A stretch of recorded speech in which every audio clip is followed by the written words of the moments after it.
inform you that Max Morton couldn't make it tonight. So you're going to be doing a Max Morton impression. Cyber tunnel of shit somewhere in the East Coast, and I'd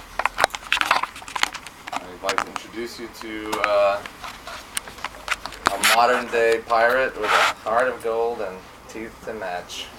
John Shaw. Yeah. Smile. Hi. Well, I'm going to read some stuff from my book, which some of you I know are familiar with, NARCISA, which they got for sale here. But I also got this little book that just came out yesterday, literally. It's just a little book of poetry, boring, but I'm going to read a couple poems for you. This book was most of the stuff in this book was written about 35 years ago in another incarnation, and Alessandra, my editor and partner in crime, dredged this stuff out of a wormhole and edited it and published it, and here it is. So I'm going to just read a couple of these things just to sort of get the show on the road, and then I'll be reading from NARCISA. This one's from 1972. Whoa.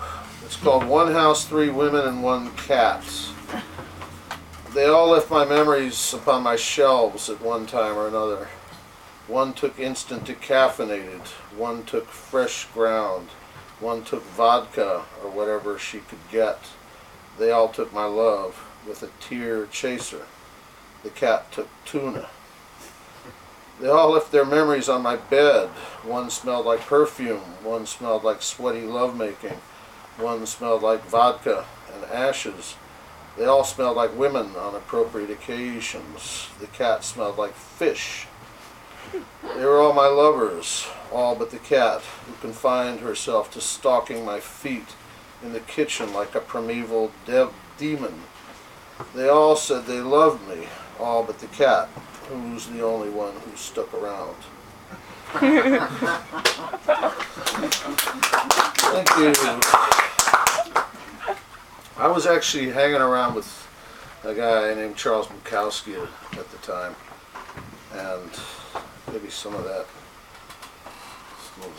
rubbed off on these poems. This I actually wrote before I met Bukowski. This is a short little thing called The Cat People. There's a lot of cats in this. Go figure. It's too damn quiet in this place. There's something ain't right about it. Outside alive with noise, wheels spinning, bottles crashing, dogs barking. Ladies are singing. There's something queer in the stillness here, as though the cat people would come to me tonight as I sleep. Quietly they form in shadows around my bed, and I lie frozen like in a dream. I listen to the sound of purring as they slowly eat my face. And this last one is called The Blue Room, 1976. So this was the deal in the Blue Room, where we gathered nightly, moth-like gravitating, gathered for no obvious reason, no plan, no agenda, shipwrecked souls, sailors under blue neon whispers, cries, passion, lies, eternal hope, salvation, army cupcake, hard and tall chairs, butt-worn and holy, we holy alone, together kicking it around the Blue Room. Not having a ball, but pretty much having whatever we could get or be given. Some throwing up and cursing, others just grateful for the crooked blue room holding us all together for another stifled moment under the black sky affinity of nightmare children. Like bowling ball pins in a Chinatown alley, cats wailing motherless against the night, spitting against dark Cambodian walls of silence and jungle door fever rot. Make it stop, someone said, and the Blue Room watched and listened to another hour pass behind blue nights again. Behind waves of unspeakable despair we endured in blue smoke, our lives going up in the Blue Room.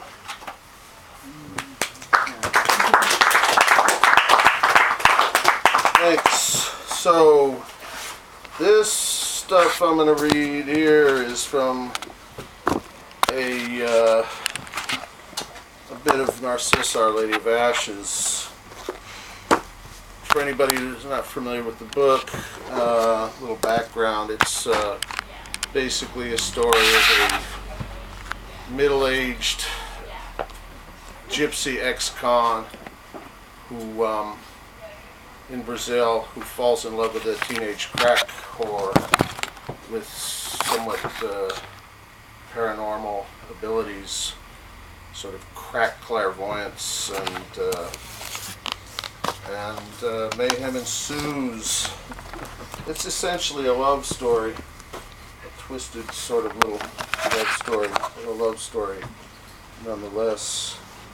So at this stage in the book I'm going to read right now, it's like he is just sort of, you know, he's been sort of going in and out with her for years, you know, and then she reappears in his life after a couple of years' absence, and now she's like this insane, demented crack monster, and he's fallen in love with her. You know, they started out just as a one-night trick, and pretty soon he's going out every night looking for her, and he realizes that at this point he realizes, like, you know, that he's sort of helplessly entangled in her crack-tainted love spell. So the next night I was back, of course, standing outside her window again, strung out, jonesing for another fix, another hit of the love drug. The smell of her, the sound of her ghostly moans as we fucked and fucked, rocking back and forth like some insane, malevolent rocking horse digging a steady, plodding hole to hell. She's been up there in her room a long time this time, too long, talking to the demons, phantoms of a long, drawn-out crack psychosis at the end of another deadly 4-day run, another dark carnival in hell. This is all taking place during Carnival, too, just to make things interesting. As if, you know, crack-fueled love affair wasn't exciting enough for this guy. I stood down there again until way past midnight, standing outside her shuttered window, waiting, wondering if she'd even survive this carnival, or if tonight would be it, the night when her heart would finally freeze up like an old rusty lawnmower motor. God help us. Because when you find the right pussy, that shit is more addictive than any bloodthirsty, hungry demon of crack cocaine. Her last words to me rung in my ear like the debilitating buzz of a good strong hit of crack. Don't give up on me, Cigano. And I knew I wouldn't, not tonight, not ever. I waited and waited and she didn't come down. Shit, it's a lost cause tonight. Maybe she'll call me later when she runs out. Maybe she won't, it's still Carnival. Maybe she's already found herself another sucker.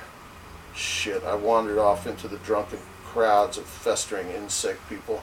Fat Tuesday night, Ash Wednesday looming, Carnival winding down. It's almost over. Only hours now to ashes.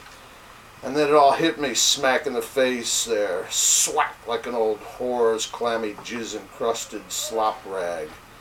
This is not fucking tolerable anymore. I can stand outside her window here like an asshole for the rest of my life and wait, and it won't ever be enough. Money, it all boils down to fucking money in the end, don't it? How much? How much is Narcissa worth to you, man? How much? What price? Your soul? What fucking soul? Consumed in a panic cloud of fear and jealousy again, desperate to find a way to support her habit and keep her off those goddamn slobbering streets for good, I got on my motorcycle and tore off into the night looking for the cash. And this time I knew exactly where to get it.